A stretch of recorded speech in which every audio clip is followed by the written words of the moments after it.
Assalatu assalamu ala Rasulillah wa ala alihi wa mawala.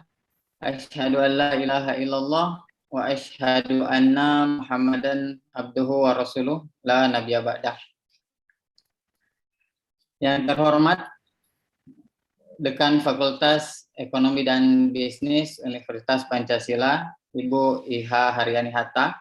Yang terhormat para wakil dekan, Bu Lailah Fujianti, Pak Mulyadi, dan Pak Hotman Freddy.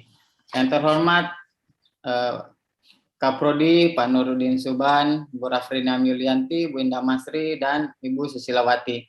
Dan yang terhormat para kepala unit yang saya tidak bisa sebutkan namanya satu persatu, dan yang saya hormati para senior saya, dosen di Fakultas Ekonomi dan Bisnis Universitas Pancasila. Izinkan saya untuk memandu acara Kapita Selekta kita hari ini yang rutin kita adakan setiap minggunya. Nah, pada kesempatan kali ini ada sedikit suasana yang berbeda, di mana narasumber kita berasal dari luar negeri, jauh di benua hitam sana, dari Kenya, dan kita berbeda 4 jam ya, lebih dulu dari sana. Harapan kami dengan acara ini adalah dapat memberikan suasana yang berbeda, tentunya dapat meningkatkan perspektif kita yang lebih variatif, lebih luas, lebih internasional, dan dapat meningkatkan kompetensi unggulan dari adik-adik mahasiswa kita, khususnya dalam bahasa asing. Ya, nah telah hadir bersama kita di ruangan ini narasumber kita. Semoga kita dapat mengambil manfaat dari ilmu dan pengalamannya di bidang ekonomi dan keuangan Islam. Oke. Sebelum acara kita mulai, saya mengundang Ibu Dekan yang nampaknya dengan kesibukan beliau yang akan diwakili oleh Pak Kaprodi Manajemen, Pak Nurudin Suban. Screen saya persilahkan, Pak Suban. Baik, terima kasih Mas Gun, Pak Gunawan, atas kesediaannya menjadi moderator pada Kapita Selekta minggu ketiga ini. Yang kami hormati Ibu Wakil Dekan 1, Ibu Dr. Lailah Fujianti, para Kaprodi, Ibu Rafrini, Mbak Susi, dan Mbak Indah, dan Bapak Ibu dosen serta Assalamualaikum, kedengaran nggak? Waalaikumsalam, Bu Dekan. Ya, ini handphone komputernya lagi. Iya, Bu Dekan. Nggak jelas. Iya. Oke. Ya, izin Bu Dekan. Ya. Assalamualaikum warahmatullahi wabarakatuh. Good afternoon, Mr. Muhammad Sakil Salyani, PhD, Philosophy Doctor. In Indonesia, today it's noon towards to the afternoon at 13:30 p.m. In Nairobi, Kenya, maybe 9 a.m. Is it right, Mr. Muhammad Sakil? Yeah. Before we start this Kapita Selekta public lecture, allow us to say thank to you, Mr. Muhammad Salyani, PhD, from Nairobi, Kenya. He is a head of Islamic Banking Division, Craft Silicon Limited, from Nairobi, Kenya. To say thank to you for agreeing to become a speaker today. Let me introduce us. We are a lecturer and student from Faculty of Economics and Business, University Pancasila in Jakarta, Indonesia. We are hopefully this friendship will continue. Mr. Muhammad Shakil, very hopefully this friendship will continue next time. Kapita Selekta is potpourri. What is potpourri? Potpourri is a collection of beautiful flowers in a garden, which will make anyone who see it or look at it will be enlightened. These flowers are knowledges, a collection of experience, a collection of idea from expert of their field, such as professor or philosophy doctor like you, Mr. Shakil, and of course from practitioners. The potpourri is very useful for our students who are currently writing their thesis or skripsi in Indonesia, to add their references, to prepare them, to equip them later after graduating from this college, from this Faculty Economic and Business University Pancasila, Jakarta, Indonesia. Mr. Muhammad Shakil Salyani, to shorten the time, because we cannot wait to hear the presentation from you about the importance of Islamic economic and what make it difference. Please welcome. The time and place is yours. Thank you. Assalamualaikum warahmatullahi wabarakatuh. All right. Thank you very much for the lofty opening speech, Mr. Nuruddin Suban. Okay, we will start the program shortly, but before that, allow me to give you a brief description about our guest speaker, yeah, in today's sessions. Right. To be frankly, I found Dr. Muhammad Shakil on my LinkedIn wall, and then I contact him, and then we have a chat, and then I invited him to give a talk in Wakaf session, especially in Africa, back to 3 or 4 months ago, right, Doctor? And then with his extensive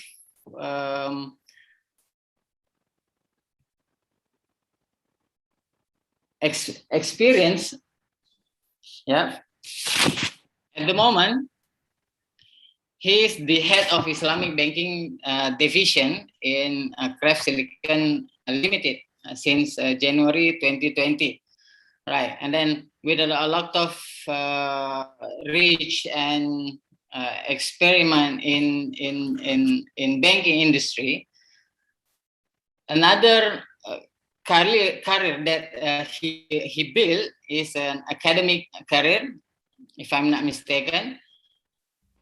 He's a lecturer in Moi University, Nairobi, Kenya, subject in business ethics, organization, leadership and change, and etc. And then his achievement in 2020, yeah, he got his advanced certification in AAOFI Sharia standard in Karachi, Pakistan.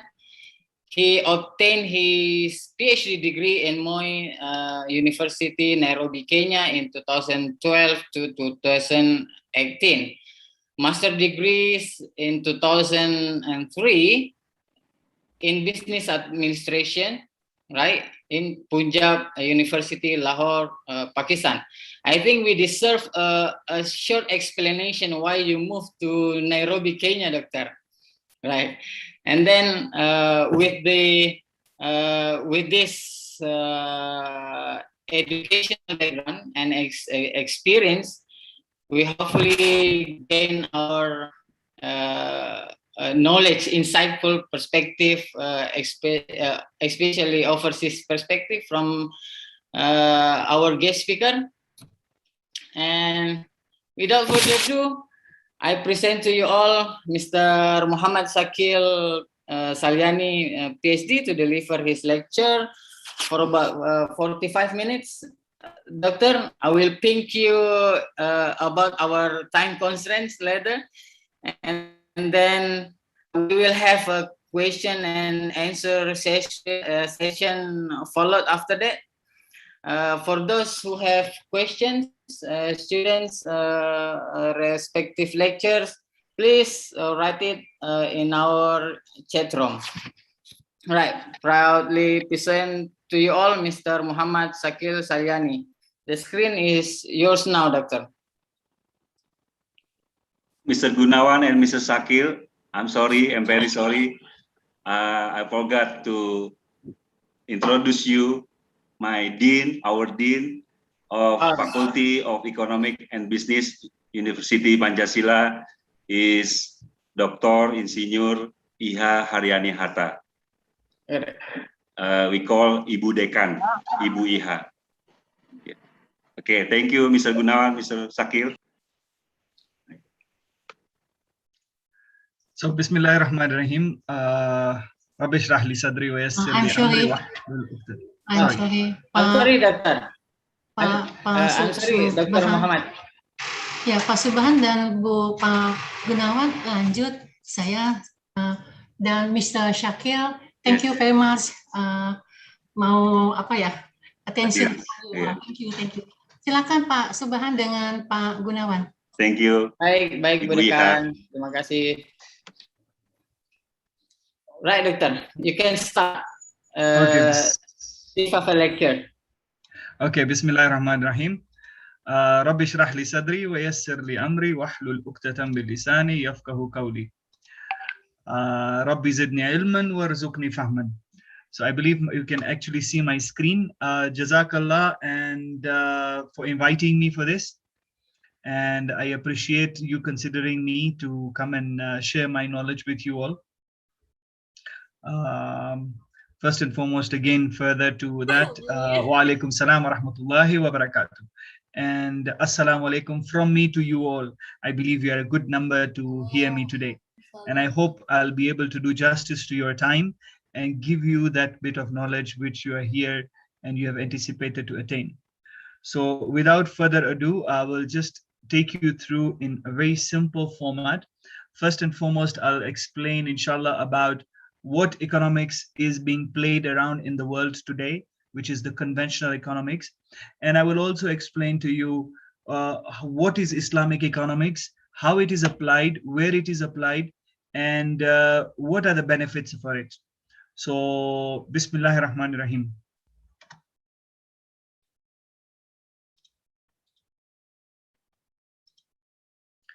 So we've already understood that economics has been a very common part of our lives. And when we understand that economy is part of our lives, how do we understand that to be? First and foremost, we have our incomes, we have our work, we expense, we work around a specific cycle from morning in the morning when we wake up all the way down till when we sleep. We are in a specific cycle evolving around money. And that money is the one which is actually driving an economy. People who gain, people who lose, and people who attain wealth, people who spend wealth. Now, the idea about economy is that you'll be able to manage everything in a systematic order. That is what the reason for economy is all about. Everything in the financial system to be in a systematic order. I'm sure our brother here will be able to share the presentation with you, so you'll be able to read it over and over again, inshallah. So I will not specifically read through the slide word for word, but I will try and explain to you what that slide is all about. So when we look at Islamic economic system, automatically it has the biases or the basis extracted from the Quran and the Sunnah. When in the Jahiliyyah period, how it all was going about to be, it was so segregative at that Jahiliyyah period that everything was amassed with certain few people who used to dominate and dictate many decisions within that society. And for that reason, Allah subhanahu wa ta'ala and the Prophet sallallahu alaihi wasallam brought in this clarity and transparency that we are all human beings. And if Allah has gifted you with something which is more than your brother, then there is a specific direction how you're supposed to use that extra gift which you have been given. So when we look at economics and how it is defined, it is based under specific needs and wants. Also, at the same time, you're looking at what you prefer. Do you prefer A to B or B to C? How is your preference? When you're looking at your individual self, you're looking at various aspects of life. And then within that, you now make a decision. When you make that decision about spending or saving, that as part was the basis of the conventional economics, where you spend or you save, okay, or you earn. In other words, earning, saving, and spending. So these three were the basis of creating the conventional economics which we operate with today.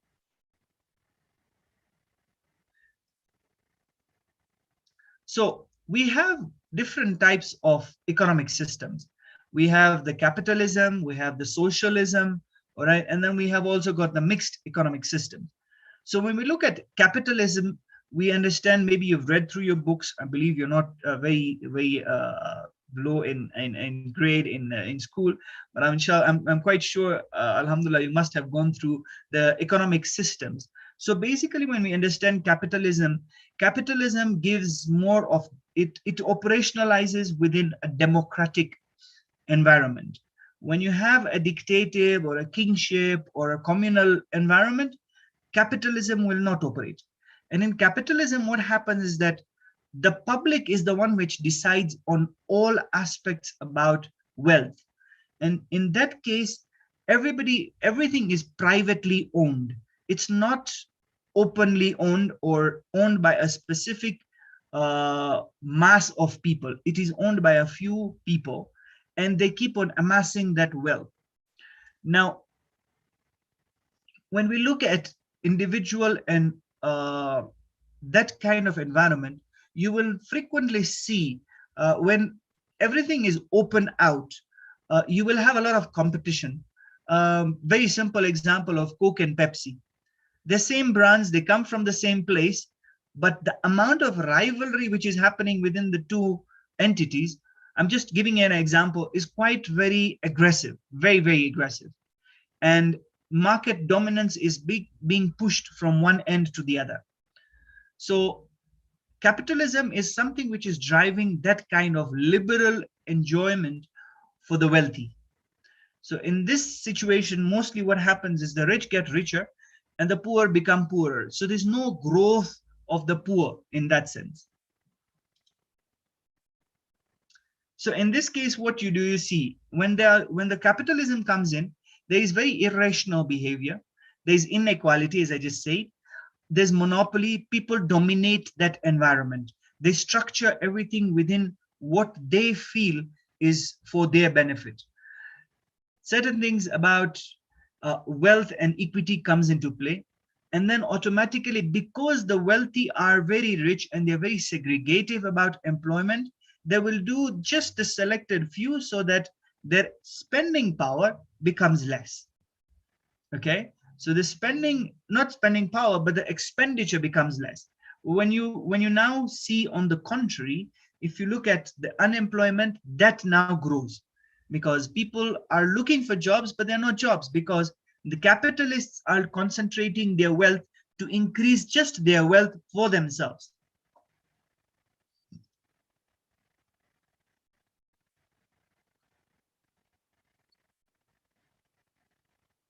So let's look at the other contrary aspects of other than capitalism.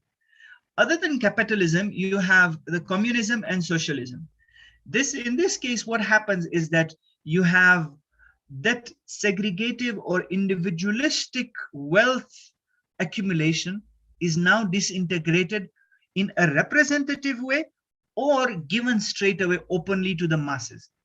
In communism, the government mostly is the one which takes over, and then it takes responsibility of making sure that all the people are given equal wealth, right? While on the contrary, when it's socialism, the people themselves decide whom they want to distribute and how they want to distribute that amount of wealth. The common examples, as you can see, are North Korea, the Russian environment, China also, Cuba, and there's one country in Africa, maybe you know or you don't, it's called Tanzania.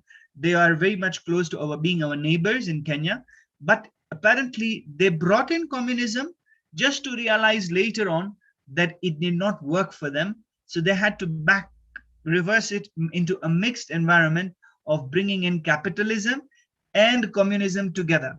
So there is that mixture which is very rare in the world, and that actually happened in Tanzania. Unfortunately, the repercussions for that, what happened is, today we see them that the banks do not operate as flourishingly in a capitalist environment or a socialist environment.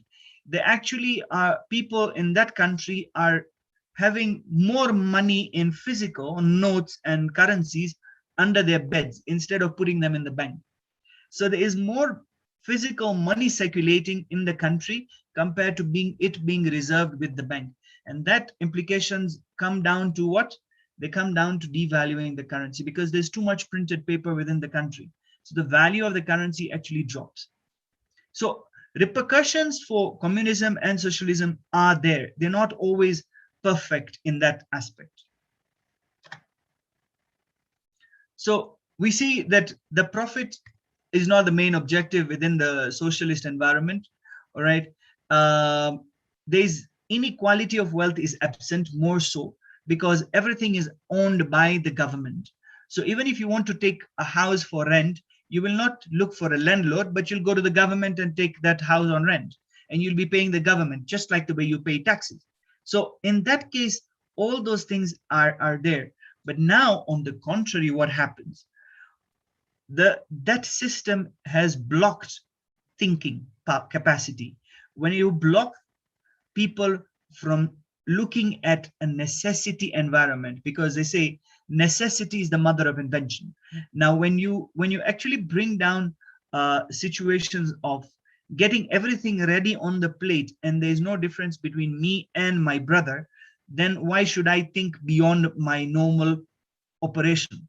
So innovation dies out, creativity dies out, the choice of being different from the other dies out. And I know this is very common in the human behavior, especially in the female gender, that you would not want to have something which is similar to exactly what your sister is having. You would like to be different. And that's the same thing in men as well. But apparently that choice automatically becomes low. In such an environment, there is mass production of a certain type of a cloth, a certain type of a design, and everybody is wearing a uniform kind of situation. So automatically all those things become so normal, and differentiation is not there.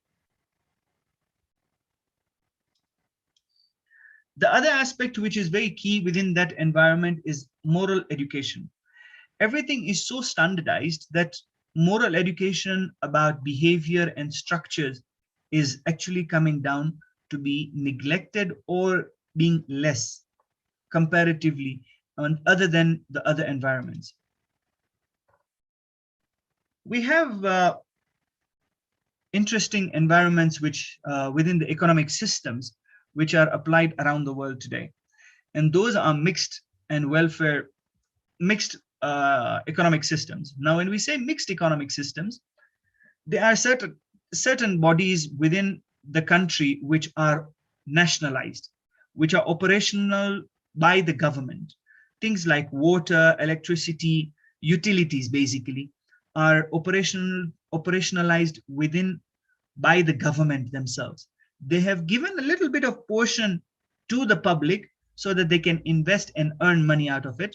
But that objective is to now generate more income for the government and create opportunity for the people to be employed. That system is considered as a mixed economic system, whereby a little few necessity items are being operationalized by the government, while on the contrary, all other aspects of, let's say, food and the like, or processing of food where a large amount of capital is required, that has been left for the public to invest and generate income and provide for that country.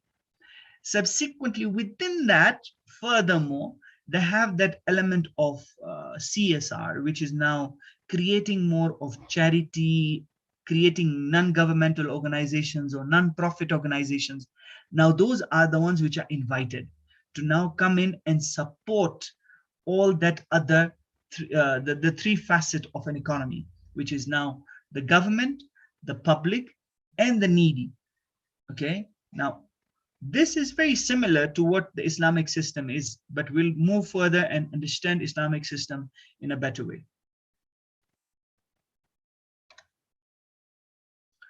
So what are the advantages and what are the disadvantages? The advantages of such kind of a system, which is more of a mixed, there is less income inequality.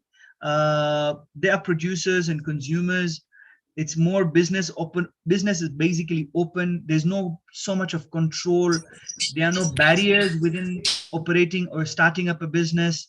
If you're creating a CSR activity or a corporate social responsibility activity, then you'll get a tax exempt. All those things are benefits. But on the contrary, competition is being damaged. Decisions become quite bureaucratic. Automatically, the production of certain items, if they are biased towards the government, the service delivery is wanting. You may have experienced within your country, like we do have here, that the certain services are not like, for example, if you have a certain type of a production or a certain chain of supermarkets or something, you will not be able to get the same service with the government compared to that private sector. So if it was a private sector, or let's say a telecom, I believe you do have a telecom industry there, which is partly government. So one is government, one is privately owned. So when you go to the government-owned vendor, you will not get that optimum service compared to what you'll get to the private guy. And that is more so the common disadvantages which you will get in such situations. In every life, in every point in life, you actually see pros and cons of every engagement. So coming down to the key core of what the topic is today, and that is Islamic economic system. Now, under Islamic economic system, what happens is that all facets of life have been taken into consideration. This is not something which has developed now. It was developed 1400 years ago. So that tells us that all these things have been taken into consideration, whether it is technology, whether it is progression in life. It has been recorded in one way or the other 1400 years ago.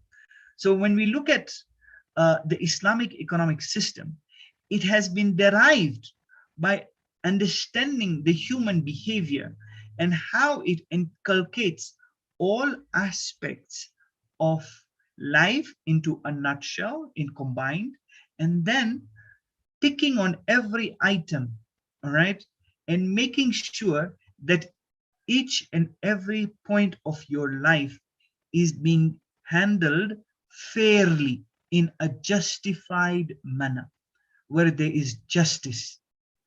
Okay, wherever there is no justice, definitely that is not Sharia compliant, and that is not part of Islamic economics. So automatically, when you look at the money evolvement or the vicious circle, all right, of economics and poverty and the like, the moment you introduce Islamic economics to it, that vicious circle of poverty will break, automatically will break.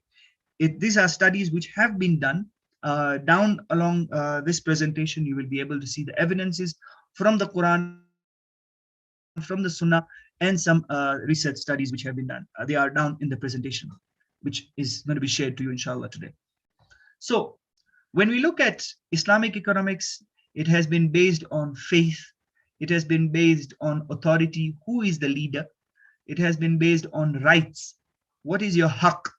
All right. It is also based on tazkiyah, which is moral purification, the ethics and the obedience of humanity to be there, the brotherhood to be there. It also reflects to akhir zaman, which is now going to be the end of time and the day of judgment. Okay. And it also represents each human being to be a representative of deen on its own as a person. If I'm presenting, my name is Muhammad Shakil, the first thing you will react to is, okay, he's a Muslim, and how is his behavior? Is he trading properly? Is he behaving properly? Is he talking properly in the way Sharia is requiring him to do? That itself on its own is going to be a representative as a Khalifa for Islam as a deen on its totality. So the principles of Islamic economics are derived in, now the English words come into play. The individual freedom, inequality is being reduced, okay? Social security, which is now awqaf, and wealth, which is now being saved so that in the near future, when you're in old age, etc., is being taken care of, whereby certain areas are going to be barred from accumulating more and more and more wealth. So it's that wealth accumulation is now being more so distributed. It also looks at social welfare, where you are now considering poverty. Again, here we have now got the elements of zakat. We will be discussing those as well. Right to own property, right and inequality and social justice, whereby you now have inheritance as well. All these things have been now understood that all this has been combined into Islamic economics. Also, anti-social institutions, whereby you're looking at more privatization of certain necessity products that under Islamic economic system is being disintegrated or not promoted, in other words.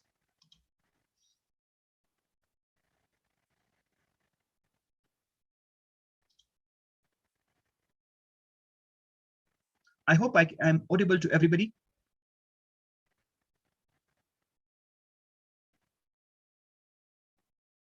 Okay, let me move forward from here. Gunawan, can you hear me? Yes, doctor. Yes, sir. Okay, great. Yes, So doctor. coming down to how can we implement Islamic economics? Where can it start? Who can do it? How is it done?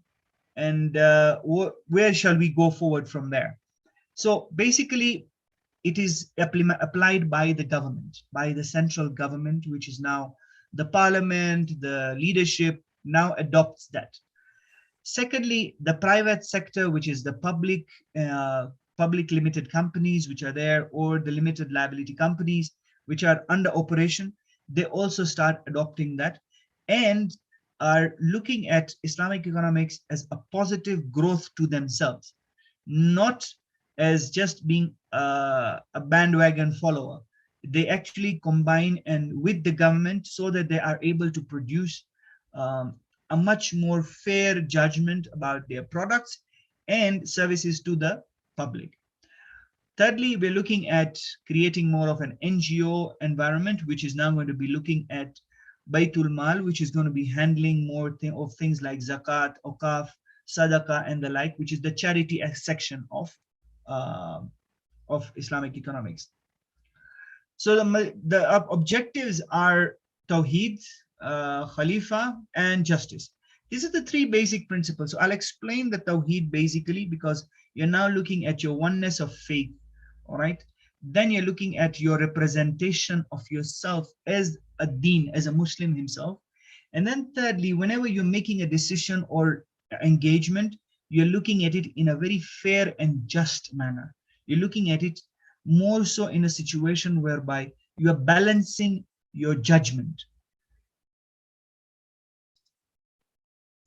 So the purposes of Sharia, Maqasid al-Sharia, their purpose is mainly to engage. When we look at Sharia, when it engages economics or any type of environment or economics or business, they try and obtain these few items. One is to preserve the religious concepts, which is now protecting the Quran and Sunnah, which have been mentioned. They're protecting them and making sure that whatever you follow, whatever you do, are in that following or directives. Number two is to create more sense. When people say common sense is not that common, but the Sharia actually tries and makes sure that we try and make it common and make it sensible so that it's not exaggerated. It's like, for example, a ballpoint pen, a pen, normal pen. A pen can go for $1,000, while it can the same pen can go for less than $1. Correct? So it's up to us how we react to it and make sure that this is common sense, that you're not selling this for $1,000 or $1 million. Okay, which is cheap, but should make sense, and it's reasonable because it's a common utility item. So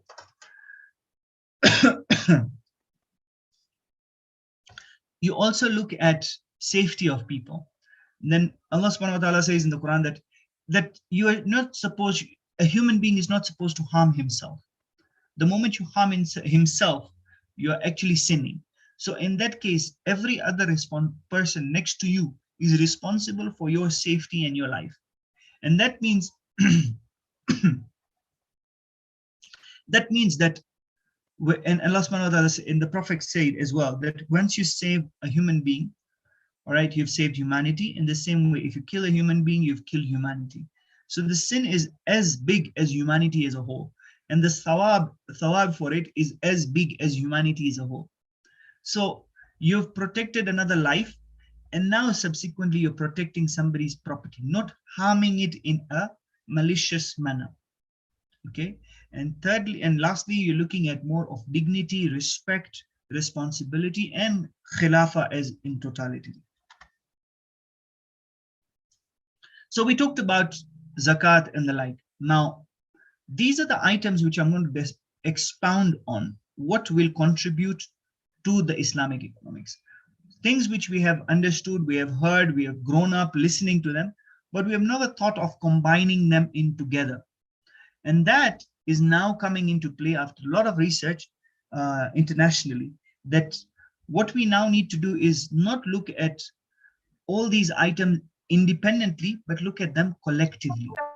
So if a state now looks at zakat, for example, it will accumulate everybody's zakat together and provide for those people who are zakat eligible, all right, and uplift them in such a way that definitely for sure that group of people will be able to give zakat in the next year, inshallah. So automatically all these items are being taken into consideration. So zakat is one of them. Public ownership, currencies which are there in Islam, they call, in the Arabic language, they call them salaf, and exchange of currency. And then we're looking at also interest-based economy and Islam also, which is a tug of war which is currently happening, especially in the Islamic world. Wherever there are Muslims, they are fighting to bring in non-riba institutions so that their earnings are halal, their savings become halal, and the progression happens in that way. I'm seeing a few questions coming in, mashallah. So I'll attend to them after the session, inshallah. So coming down to the system, what is zakat? Zakat is basically 2.5% of your earned income, which has stayed with you for a period of 365 days. And it's not necessary that it is from one Ramadan to the next Ramadan, because the moment you started earning that, the moment it reaches the 365 days, that becomes automatically zakat eligible, and you need to pay zakat on that. This is a topic which can take almost a whole day, and we can expound on this over and over and share more knowledge on this. But in a brief, it's more like tax, but it is not tax. Okay, and Allah subhanahu wa ta'ala says that whoever, it's actually one of the 5 pillars of Islam. If you're not giving out zakat, you're not finishing your Islam itself. You're not completing the pillar of Islam. So with only conception of Hajj, those who are able to, yes, you go. But zakat is compulsory. You have to give. It's just like salah and saum. So automatically, we need to look at zakat in a different way now. It's high time. Instead of just looking at giving your little bit of zakat which you're accumulating, maybe we can have a pool among students, amongst communities, etc., and now bring that into support in that NGO perspective, that all those people who are under the poverty line, you push them up over the poverty line. So this is one of the items which is now being brought into place within the Islamic economic system. Now, I will look at zakat has been ordained by Allah subhanahu wa ta'ala. Subsequently, the governments almost 1400 years ago or 1200 years ago, they did create a type of tax. Even during the time of Prophet Muhammad sallallahu alaihi wasallam, there was a type of tax which was applied. Now, that tax was now to do what? Not going into Rabbul Mal, all right, to now accumulate and grow the whole society, but looked at more of infrastructure of that environment, number one. Also looking at people who are impoverished or went across onto not being healthy or not having enough to sustain themselves in such a way because of battles which had happened, wars which had happened. So those taxes which were are applied, and then subsequently the government is the one which owns the land. So if you're operating on that land on that period of time, then you are ordained to pay that bit of tax. So these three taxes were mentioned in the ahadith as well, and they're there in the books of scholars. One is al-kharaj, which is now the land tax, which is whereby you are now operating something on the land of the government. It's basically like you're paying rent. Okay. Secondly was whereby there are those people who are non-Muslims who are not going to fight the Muslim war. All right. They were told to pay a certain type of tax, which was called al-jizya. Okay. And thirdly was now al-ushur, which is now 10% from irrigated land and harvest from rainwater land, and 5% on land dependent on well water. So for example, these were lands which were also operationalized by the state, but they were cultivating, not operating an industry or manufacturing, but they were looking at more of trade in the sense of agriculture. Lastly, the import and export duty on foreign traders was also being applied at that time. However, it was very minimal and more so outside goods coming in and inside goods going out. This was more of a system whereby they were able to generate revenue for the state, whereby all those items of the state were able to be taken care of. In that period of time, again, Islamic economics pushes down to three items: things owned by the state, things owned by the public, and things owned by an individual. Now, the public and individual are two different. Don't confuse the two. The public means that, yes, there is something which is owned by the state. For example, water is owned by the state. It's owned by the public. While the land or certain items, like, for example, resources, etc., are owned by public. Or like, for example, let me put it this way, government or public owned property. Like, there is a public limited company which is now having all shareholders coming in from the public, okay, and that public is now operating that company, okay. They have their directors and the like. The state or the parliament or the government or the leadership of the country is not part of that, okay. That is where the differentiation comes in. And lastly, when you run your shop or you run your business, or your services, whatever you're providing, that as an individual, that is now your ownership. You own your shop, you have equipment in it, that is you and only you involved in it. Maybe your spouse or your parent can be there, or your child can be there as part of your ownership, but that is what is considered under individual ownership. I'll expound this more further. Public ownership, what happens here is making sure that the rich or the individually owned items and the rich don't become richer. It's more of everybody contributing something and everybody getting a return from it. Now, there are certain countries in the East, more so in that side where Indonesia is, Malaysia and the like, more of these items have been owned partly by government, partly by public. So you can have 51% shareholding of the government, while 49% is by the public. And everybody is able to put in something. In this same context, there are very many different forms which have actually been applied.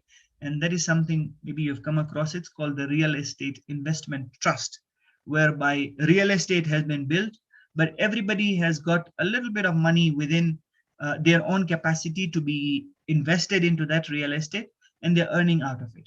So this is one system whereby you have a public ownership.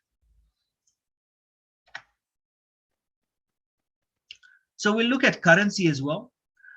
The time when we look back in time, something which you can ponder on is whereby you are having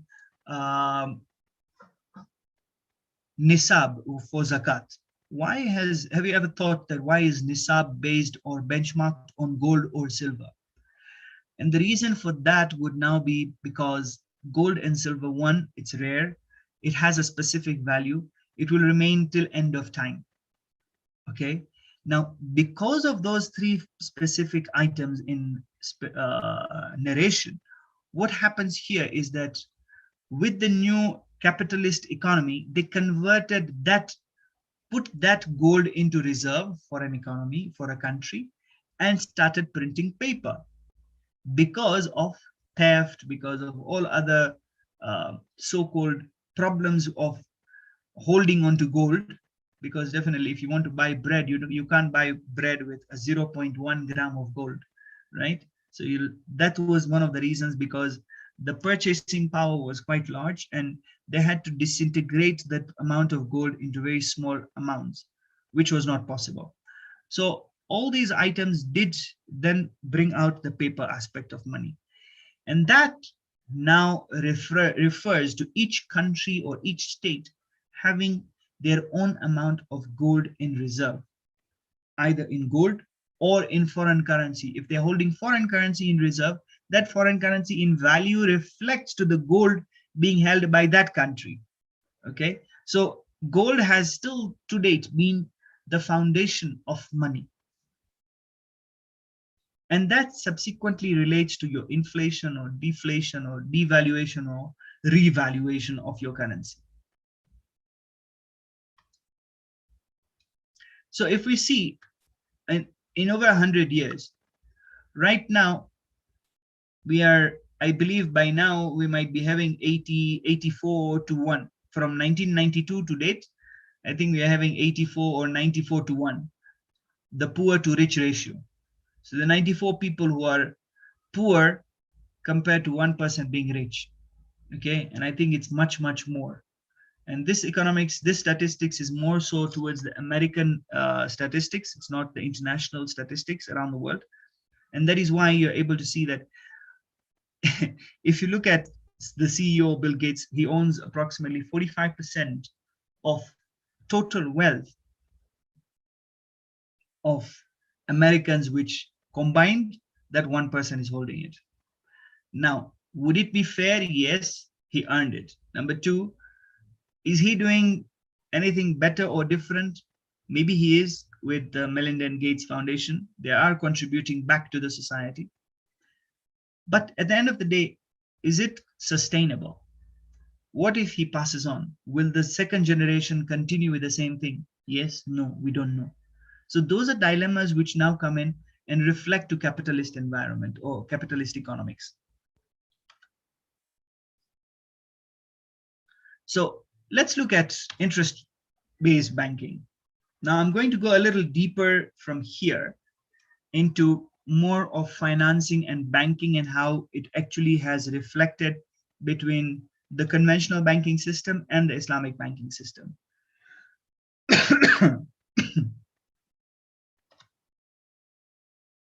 So as you can see, before the banking system came about to be, right, which was there were no physical banks where people were holding money and lending money to each individual, but each individual was looking for his different type of business as an investor, and gave him the money, whether he's a skilled labor, whether an entrepreneur, whether a trader, businessman, or inventor.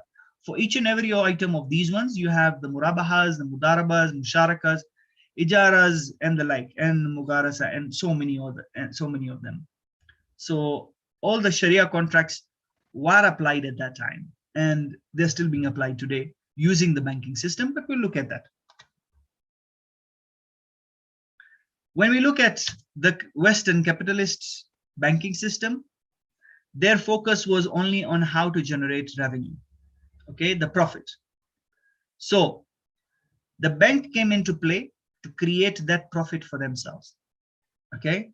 So they connected the investor and the business people, not the skilled labor and not the entrepreneur. The reason for those two being left out were, one, of collateral, and number two, reliability, being an individual.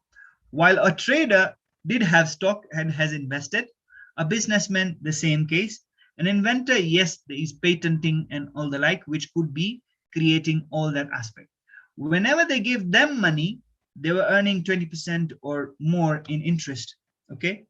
While at the contrary, they were giving 12% to the investor, in between making their own 8%, okay? So that's the Western capitalist banking. Again, now we are looking at capitalist investment banking within the Muslim world, which I'm talking countries like Pakistan and the other parts of the Middle East and the like, all right? Quite a good number of Middle Eastern countries have now started bringing in Islamic banking. So Alhamdulillah, it's a blessing, and I believe everyone within that system will be earning barakah from it, inshallah. So coming down to the Muslim world again, same thing. The skilled labor, entrepreneur, and trader were being left out from the banking sector. Only the businessman and the inventor were being looked into, okay? In this case, what happens there, the focus is concentrated to that specific type of business, while the startups and the like, they were being left out. So they were directly looking for investors or angel investors to now pump in money into their businesses and then grow them up.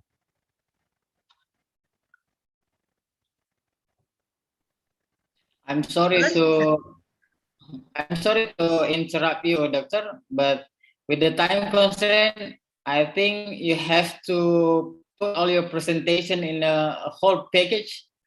Please, another 5 minutes for you. Yeah, sure. I should be done within 5, inshallah. Thank you. So Islamic banking system is what is now pumping in. It has come in and replaced the normal banking system. But this Islamic banking system, if it's under a capitalist state, automatically it will still leave out the 3 guys, but it will take care of investors. Under an Islamic state, it will take care of all investors and take care of all traders, businessmen, inventors, etc. But it only charges a levy and creates financial contracts of the musharaka and the like. So coming down to patents and copyrights, when there is the basic principles of Sharia stating about selling, buying, and the like, they are all controlled when you cannot sell something you don't own. That's principle number 1. And all those items are, if it is your right, you will make sure that it is patented and structured in such a way that it is not given out openly. And you make sure you're earning revenue out of it. So coming down to conclusions, as I told you, I'm almost ending now. Both forms of business wants to generate profit, but within the Islamic economy, it looks more towards the human behavior and management of natural resources to benefit the economy generally, which means the people, the community, and the environment. Unlike on the other conventional side, while a free conventional economy will create a more different economic system where it has bias towards making the rich to grow more richer and the poor to be growing poorer. So that's in summary for me. Jazakallahu khairan. I hope I managed to do justice to your time, and I believe you gained some knowledge from this. Yes, of course. Jazakallah khair, Doctor.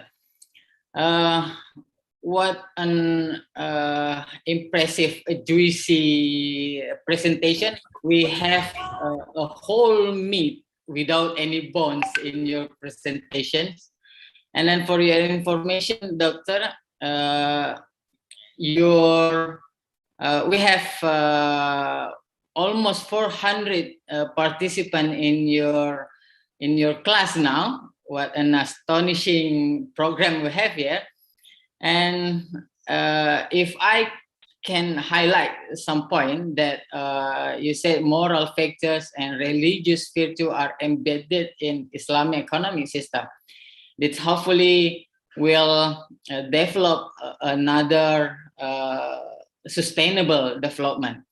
All right, let's go jump into our next session, question and answer. And we have one question here from Puan Mira Munira. She is a lecturer in our faculty. Okay, Salam, Mr. Shakil. Thank you for your talk. You have shared to us. Based on your experiences in Islamic economic as an academician and expertise, what we have to do to convince people that Islamic economic is an alternative economic system which gives the best and secure system among the other system. I have to do that since I'm the Islamic economic lecturer in this faculty. I think many of my students, especially those who are non-Muslims, still put doubtness about the maslahah on the system. And maybe it's just because they think that Islamic economic is only applicable for Muslims. Please give me some insight and your thought, Mr. Thank you. Thank you so much for your question. MashaAllah, it's a beautiful question. And this has been a challenge for Muslims around the world, that it's very difficult to convince a non-Muslim about Islam being a fair religion for humanity. It's not just for Muslims, but for humanity as a whole. My expertise tells me that if you want to convince anyone, okay, about anything you want to impress them about or you want them to do, first do it yourself. If you personally practice as a person, as a Muslim, you will become the Khalifa of the Deen automatically. Now, when we look at that, that applies to basic items. For example, apart from your ibadat, which is between man and God, okay, your behavior as a person, as a Muslim, and I believe I'm able to reach out to almost 400 students today and a few lecturers, that your conducting of yourself, all right, is deen and da'wah in its own capacity. So if you paid out your inheritance correctly, if you pay out your zakat correctly, if you do awqaf and you do it correctly in the way it is prescribed, will we need to explain or convince someone in words that you need to do this and this is better? It's like, for example, I'll give a very example. If I'm looking at my son, if I am not praying my salah and I'm telling my son to pray salah, all right, will he pray? It will be very difficult for him to pray. I will have to put a lot of pressure. But if he sees me praying, automatically he will follow my footsteps. That this is something which my father is doing, and automatically I need to do it. And that culture starts building up. So us as Muslims, we are trying very hard to convince with our tongues, but we are very poor with our actions. And that has been our problem. If we start applying it ourselves, automatically, we will not even need to convince people. Today, if you look at the Islamic economy around the world, it's $1 trillion industry. Islamic finance has been taken as a separate industry today. around the world. It's $1 trillion industry. Believe you me, from the sukuks internationally, from aspects of insurance, aspects of okaf and zakat. All right, all these dimensions have been taken into consideration, and today that amount of wealth was actually not there, but it has all of a sudden come into the system, and it has come into the economy. So our problem is attaining that knowledge of what it has already done as Islamic economics. Number two, what it is currently doing. And number three, what future do we see from it? Our future is much, much brighter about wealth accumulation, wealth growth, and that automatically will expand all humanity and uplift every person under the poverty line. If applied, it will shift them up. I hope I've answered your question, Madam Mira. All right. Thank you. What a lovely answer, Doctor. If I can illustrate that, da'wah is not only by teaching, preaching at the mosque, but da'wah, the most important thing about how to behave, our attitude, it's another kind of da'wah, mashallah. Then another question we have here from Teguh, right? Assalamualaikum, Mr. Shakil. I would like to ask whether the credit card product in Islamic banks has fulfilled the Sharia principle. And then another question from Irdi, it's also about credit card, and another from Dewi. What is how far the economic system implemented in your country, in Kenya, where you live in at the moment? Yes, please, Doctor. Okay, I'll answer your first question, which is credit card. Credit card is very simple. Okay, why are you taking a credit card? To purchase a goods or a service, correct? Now, if you're using it to purchase a good or a service, Sharia is very simple. It tells you you're not supposed to sell money. Okay, you're not buying money to pay a premium price on it. So the Sharia contracts are very simple. There are different types of Sharia contracts. There's the Tawarruq contracts, there's the Murabaha contract, there's the Mudaraba contract as well, which can be applied. But there's a certain, all of them have certain conditions, plus or minus. I don't know which specific credit card you're talking about, because if different credit cards around the world, which are Islamic credit cards, have different types of contracts where their Sharia boards have approved. So when you're looking at a credit card, it's your borrowing fund.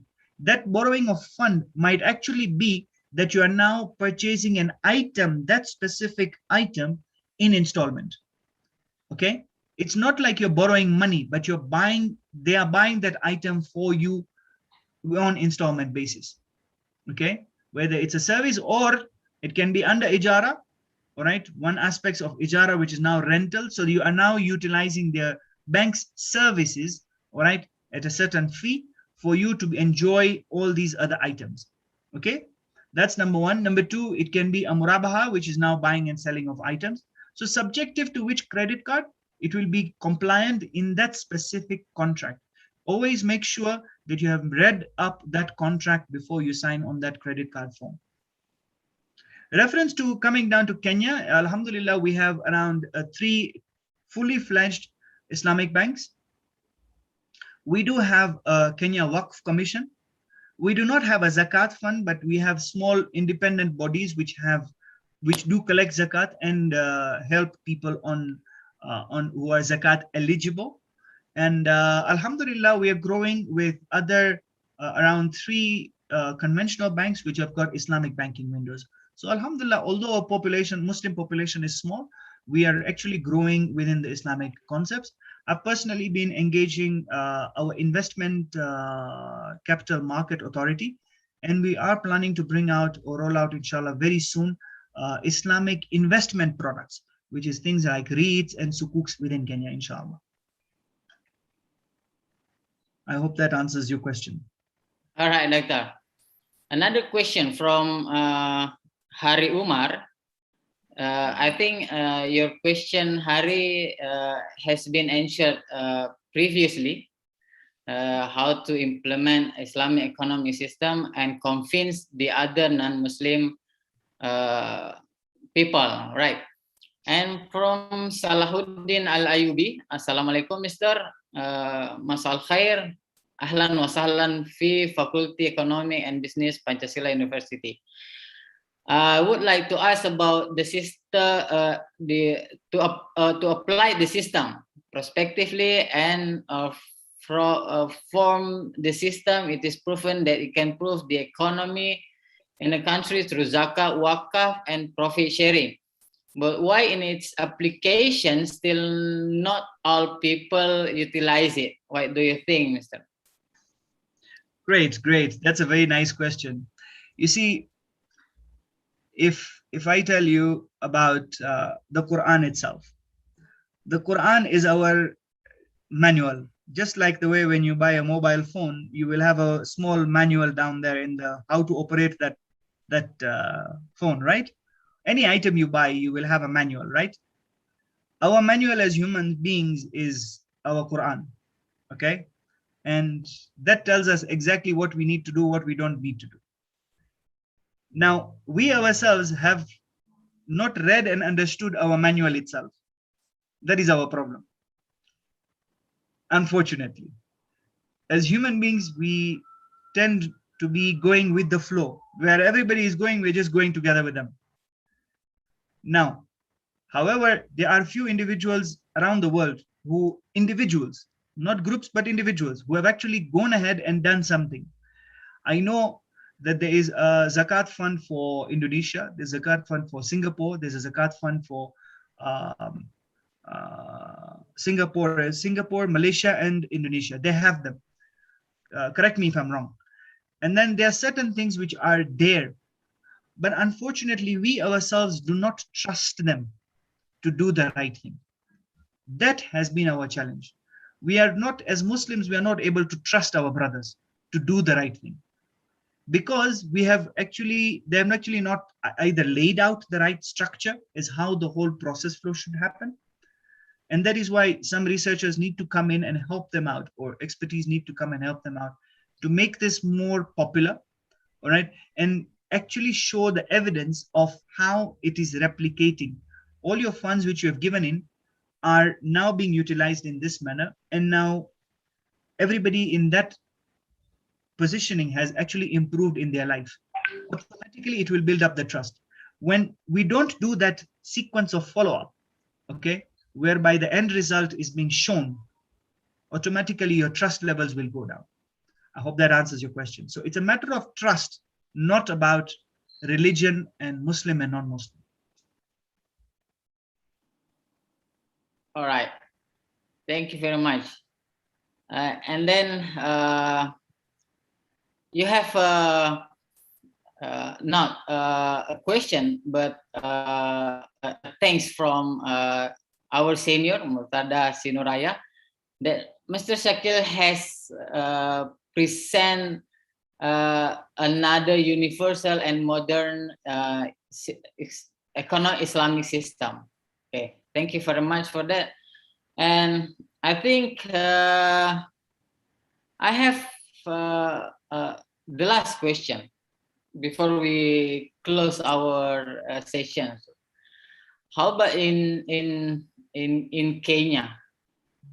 How far the challenges to implement this Islamic economic system, especially you are in the industry of Islamic bank, right, Victor?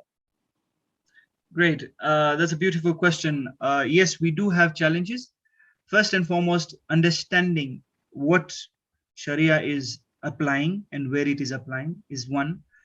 So basically, we have a knowledge gap, not only with non-Muslims, but with Muslims also. That knowledge gap needs to be bridged first. That's number one. Number two, once we start introducing a knowledge gap cover, we start having challenges with the tax person. So there are places where you have profits. On the contrary, if it's a conventional paper or something, there is interest. So if it's interest, you get a tax rebate. If it's a profit, you are charged tax on it. So that element needs to be differentiated, and that can only be broken down after filling up the knowledge gap. So yes, we have those basic two challenges when we want to grow Islamic finance and Islamic banking. But I believe we are in the progress. Alhamdulillah, we have managed to come up with the Islamic Finance Act, and we will be presenting it early next year. So inshallah, that should solve our problem. So once those small things and efforts by individuals start happening, inshallah, we'll come across and be a more fully fledged Islamic economy. Yeah, yes, Doctor. We have a very fascinating discussion here, I think.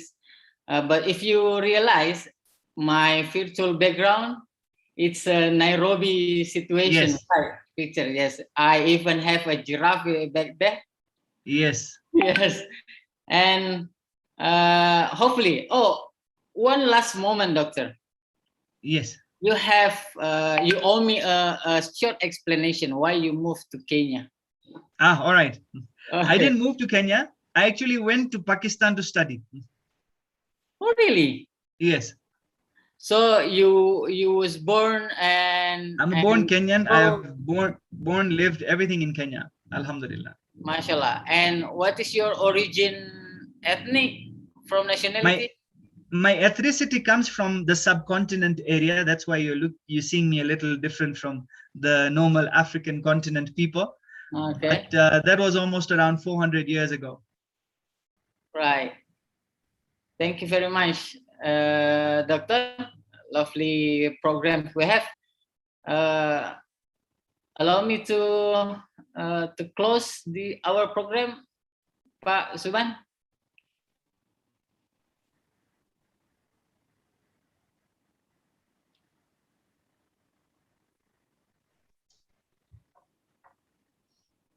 Yeah. All right. Okay. I think if we have more time, we'll have a very long and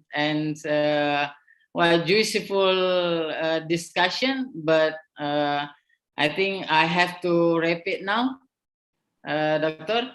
In this closing remarks, on behalf of the dean and the lecturers in Faculty of Economics and Business, Universitas Pancasila, we would like to award to you a huge appreciation. Can we give him a big applause here for Mr. Shakil? Thank you very much, Doctor. May Allah reward you a blessed, grace and healthy life with and your family as well. Hopefully, in the coming future, we'll have another mutual cooperation, joint research, exchange lecture, and etc. Hopefully.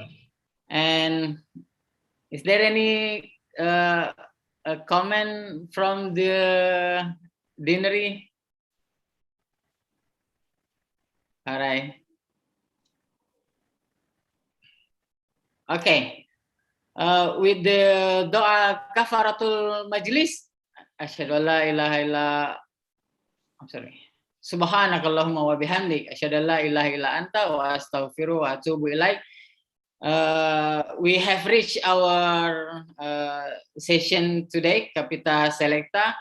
Hopefully, all students will gain knowledge, enhance their perspective, insightful overseas perspective from our lovely guest speaker from Nairobi, Kenya, Dr. Muhammad Shakil Saliani. And last word from me. Assalamualaikum warahmatullahi wabarakatuh. Hope you all well and happy life, inshallah. Yeah. Thank you so much. Dr. Shakil. Izin Pak Gunawan, ambil foto dulu teks. Oh, I'm sorry. Okay, I'm sorry. Please, yang lain ada di mahasiswa, silahkan dibuka kameranya. Salam Pancasila. Yes. Could you put your hands like this, Dr. Shakir? It's a Salam greetings Pancasila. from our university. Salam Pancasila. Salam. Okay. Udah, Bu? Siapa yang ngambil? Siapa yang ngambil? Oke. Saya yang ambil. Baik. Oke. Okay, ready? 1, 2, 3. First page. Next for the second page.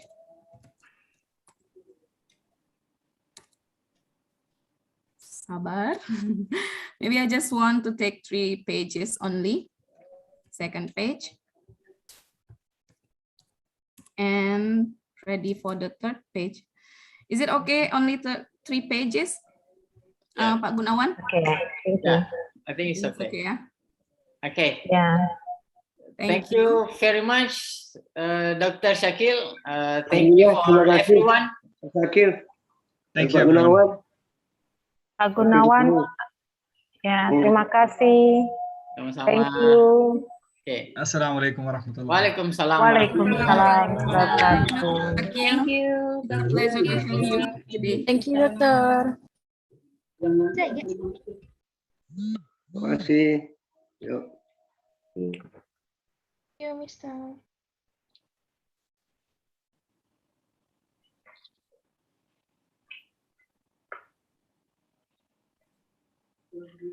Dulu ya. Pak Gunawan Guna, Ali, kemana? Ya? Saya kirim kemana tadi? permitted to leave? Oh ya. Yeah, yes, Doctor. Feel Okay. free. Thank you, Thank you so Dr. much. Shakil. Thank you. Assalamualaikum. See you again. Waalaikumsalam warahmatullahi wabarakatuh. Waalaikumsalam.